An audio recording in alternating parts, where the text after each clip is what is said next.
Well, I'm going to start on the sunflowers that are in the corner. I'm loading my scruffy brush. Here it is. This is a Plaid Starter Strokes Donna Dewberry 1/2 inch scruffy. I really like this size for the smaller things, and I am just going off the pattern. I'm not drawing it on first. I'm just kind of eyeballing it, but you can use the pattern if you wanted to try to paint this yourself. I'm leaving it as a coloring page so you can paint it with markers or whatever you want. And the size maybe of the flowers here may be a little bit different when you do that. And I'm just going to eyeball the center again. I'm notorious for eyeballing things instead of just doing them correctly, or I should say with a lot of, I don't know, darn, precision. That is the word I was looking for, a lot of precision. Okay, I'm liking the way those are looking, and after it dries I can come in and do a little bit differently. Now I'm going to get my 2 colors for the actual sunflower petals. I'll come back after I've loaded those on my palette. Now for the petals, this time I'm going to use a round brush. This is a number 6 Royal Majestic, and I am loading it with saffron yellow. It's a little darker yellow than the bright, and I'm going to do these petals here that are sitting behind the front petals, and I'm going to try to eyeball just where they would be placed, and because they're behind the others, and I may have to come back and redo something because it would be the wrong spot, but I'm just going to go with it for now. And I'll do the same on these others. Let's see.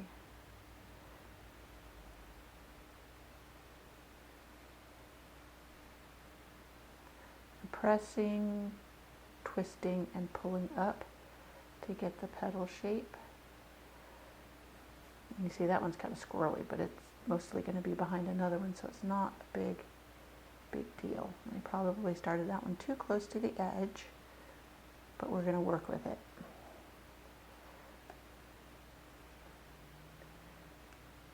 And that one's probably too close to the edge too, but fine. We're just going to go with it. Now I'm going to load it, my brush. I'm going to rinse it and dry it. I don't want any excess water in it, so I'm squeezing it in my rag.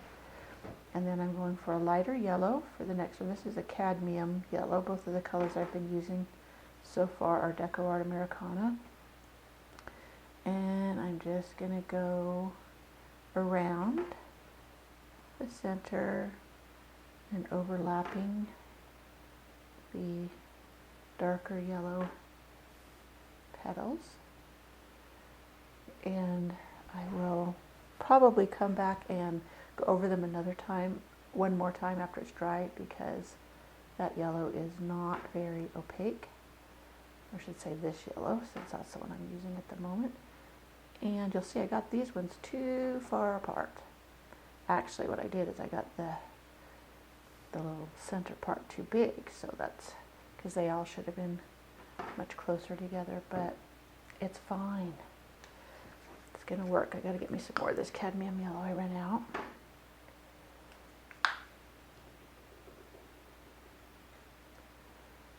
And I guess I should just wing it here. I could come in with another dark one in between, or I could just figure it out along the way.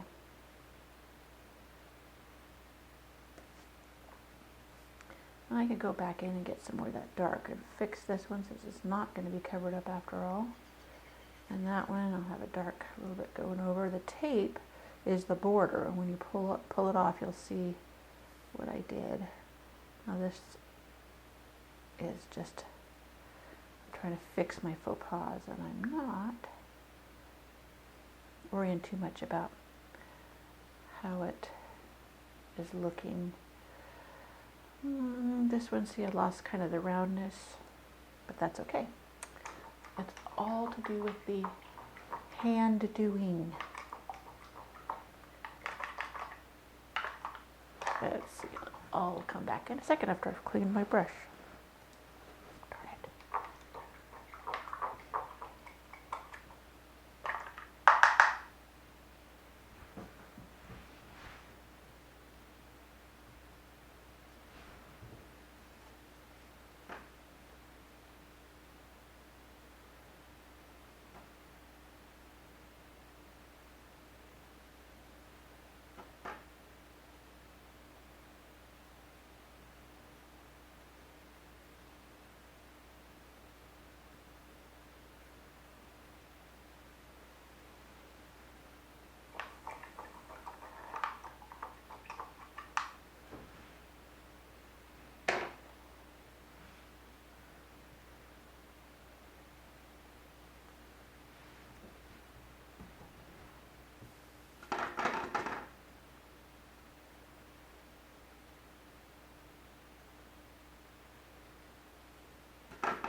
You see, I'm just kind of neatening up where the petals started with another layer of the pouncing in of the burnt umber.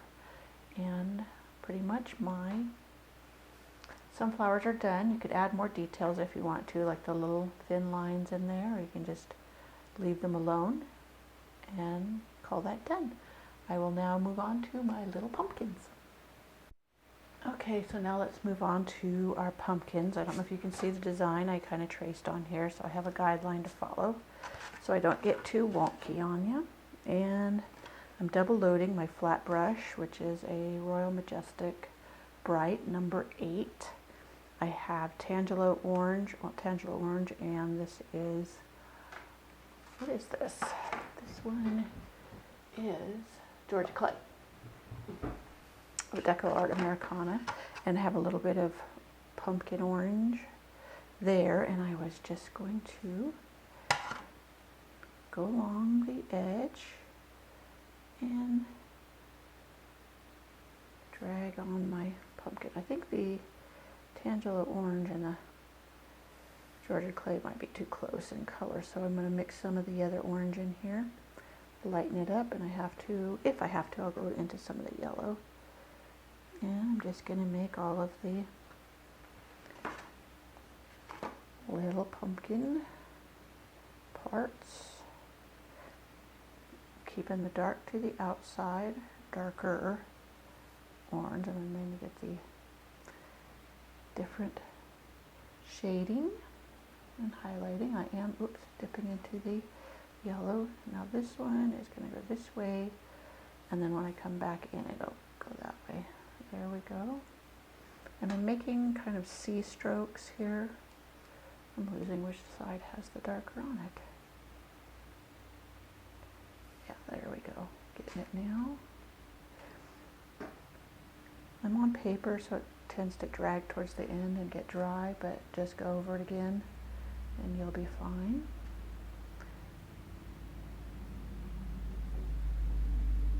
Excuse my neighbor coming home from work. He's got very loud pipes.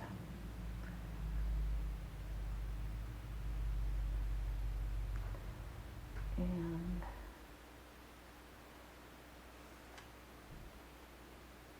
you just keep making those C strokes, and then this one in the middle.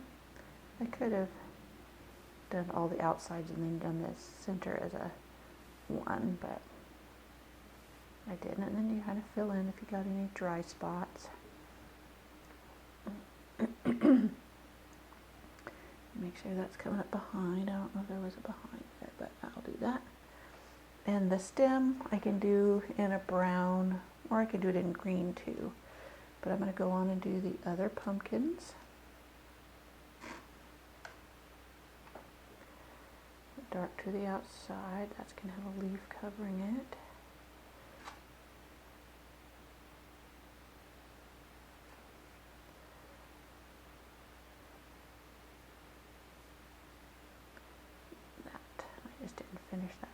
stroke. I could have used a bigger brush or just get that in there.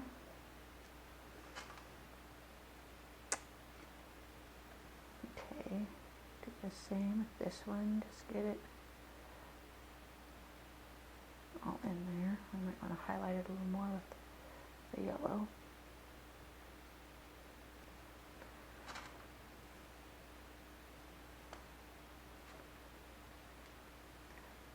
And come along and do this one.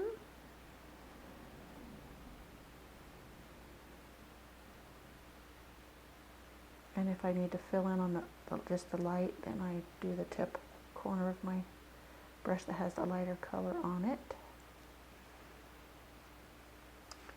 And there is a piece back here that I didn't mark. So I'm just going to fill that in now while I'm thinking of it.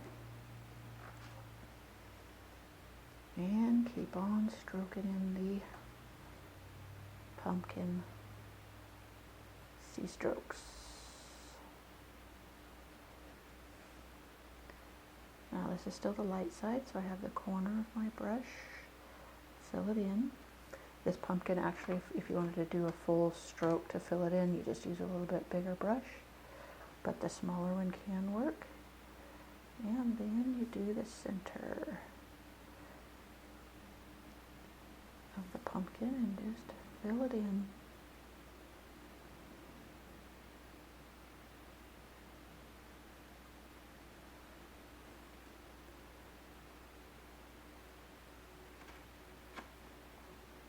And the last but not least little pumpkin.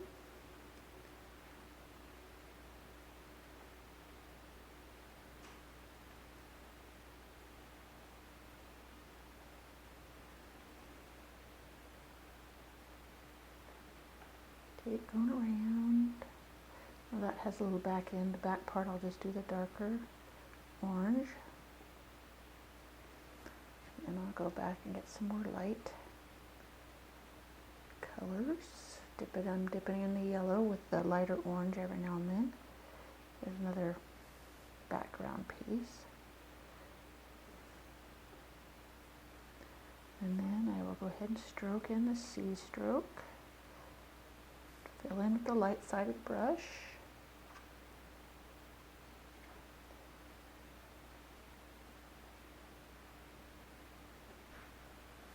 They don't have to be super precise. It all starts just coming together. And then the center, fill in. And there you have your pumpkins. If there's anything you want to touch at, maybe you want to brighten up the center of this one, and maybe some of this one. And if you think, oh, that was too dry, it didn't blend, just go right back over it with your other oranges. And it will just fix that. Easy as pie.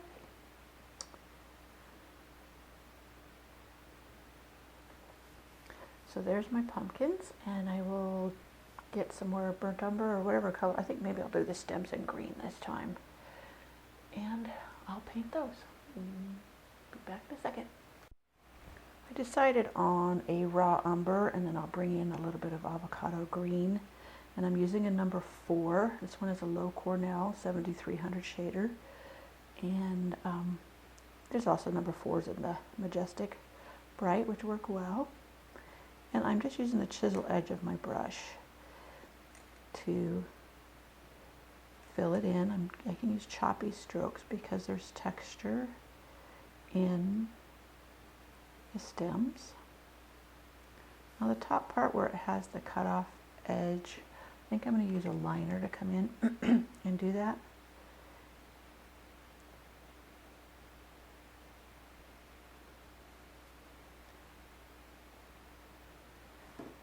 And I will get my liner. And I need to find my real fine, there it is, liner. And this was a 010. Very fine liner. And I'm just going to do the round part. The cut end of the stem. Doesn't have to be perfect. It could be a little jagged. Then I'm going to go into the avocado green, and I'm just going to kind of add some green into the stem, because it's still going to be a little bit green.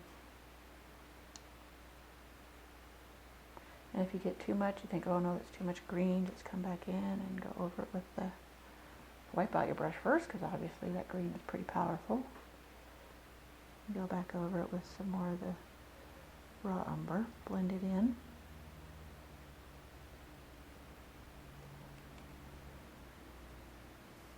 And that you can outline the base of your little cut edge to give it some more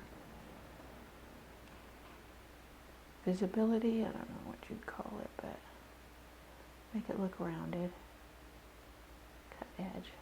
I'm going to get a little water on my brush and go into the avocado green, and then I'm going to pull my brush to a point. Let me show you how I do that. See, I got water on my brush. I'm going to pull to a point, and that's what I'm going to do. Careful not to get my hand in wet paint. Lay swirly lines with.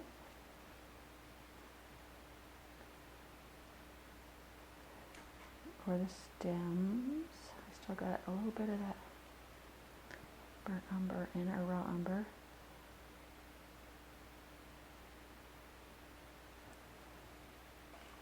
And then I will get me a lighter green on my palette to use with my avocado. Should I do a lighter or darker? Let me test it out and see. Maybe I'll do a darker with the avocado and make it for the leaves. Let me get that and I'll be right back. I could have also mixed in one of the yellows I had used, and that would have, blended in the colors well with the others, but I got what is called evergreen on my palette to put with the avocado, and they might be a little too close in color, so I may need to dip into the yellow as well. So here I'm just going to do a stroke leaf. I see that's going to go into the border, but that's fine. I still got a little bit too much water in my brush.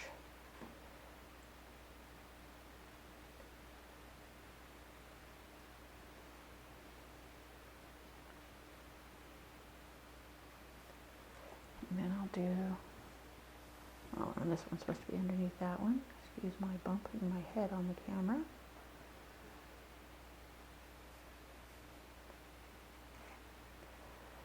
And do this one. Now you can just fill these in with green and then come back and highlight if that's the way you prefer to do it, rather than doing a stroke leaf.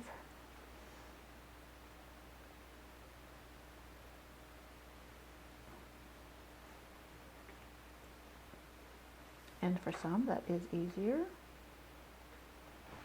Got my hand in the paint. Okay.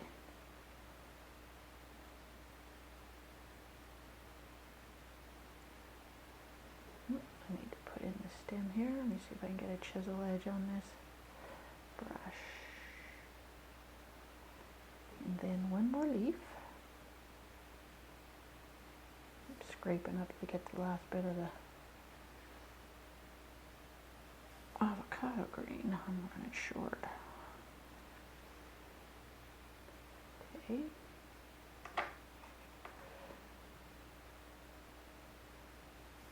I'm not very good at doing leaves upwards, but I didn't want to have to turn the book. I better flatten my brush, because making the leaves sometimes can, yeah, well, that stem's a little bit too thick. But there you have the pumpkins, vines, and leaves. Now we'll come back and do the wheat stalks. Now I'm going to attempt to do the wheat stalks without pre-drawing on the lines. It's harder for me to follow pre-drawn lines. So let's see here. I don't want them too curvy because they're just wheat stalks. But I do have an end point right there that I gave myself. And then I have another wheat stalk there. And then I have one over here, which I should have started over there, because now I'm going to almost put my hand on that one, so I'm going to have to be careful. I don't always think these things through. Try to keep it very thin. And I'll do another one, and this one will come right above that leaf. Now I need to get a very small filbert. I think a filbert will work to do the little heads of grain. So I'll get that. Now we'll go ahead and do the little heads of green, I guess you would call them. Now I'm doing it with a very tiny, this is a number 2 Royal Majestic filbert. And to load it, see if you can see, I dip one side into, this is buttermilk, and then one side in the raw sienna. And then I'm going to start with the buttermilk side down on the surface, and I'm going to do press, pull, lift, press, pull, lift, and I'm just going to go down the stem as best I can, and if I feel it getting a little dry, I will reload. I didn't reload the raw sienna because I really didn't, and then that was a mistake because now it's too light, so I'll go back. Got some more raw sienna on the brush, and there is the seed or pieces of grain, whatever it's called. Now I'll do that the same here. That one got a little too much on it.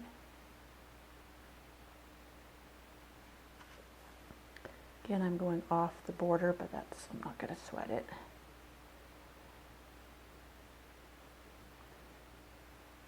I'm trying my best to keep them a uniform size. Again, this would be better, easier for me if I was going downwards, if I had this switched around, stroking downwards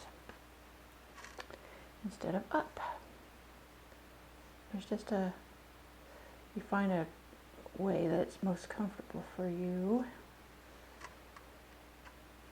And for different people, that's different, so you never know. But for me, making these coming down would be a little bit easier. And then I do the same on this last one. It's getting a little dry, so I'll go over this one.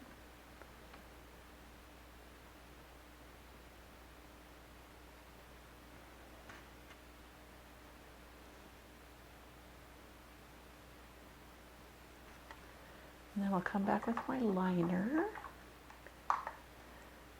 and a touch of water again, and I make an inky consistency with, I'm doing it with the raw sienna.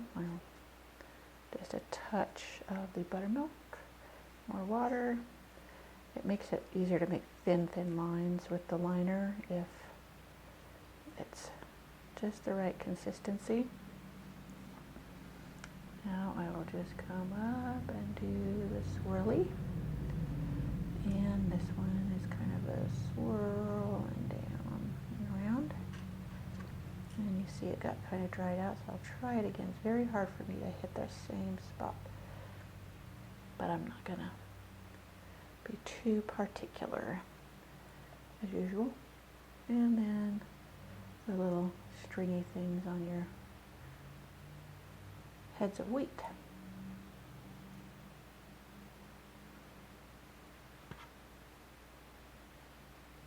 I had thought of doing corn stalks for this, but I don't know how to do corn stalks, so I went with what was easier. See, it's getting a little too thick, the line, so I need to make sure I got more inky consistency. My paint. Very light pressure. I have a tendency to get impatient, and therefore I get it too thick. And I think that is it. Oops. There we have it. Now I will find some kind of false saying to put on it and upload it, and hopefully it will look right and people can print it out. I hope you enjoyed that. I hope you enjoyed our video. Thank you for joining me. If you want more painting tutorials, you can subscribe to my YouTube channel or check out my website at flowerpatchfarmhouse.com. Next time, I'm not sure what I'm bringing, but it'll be good.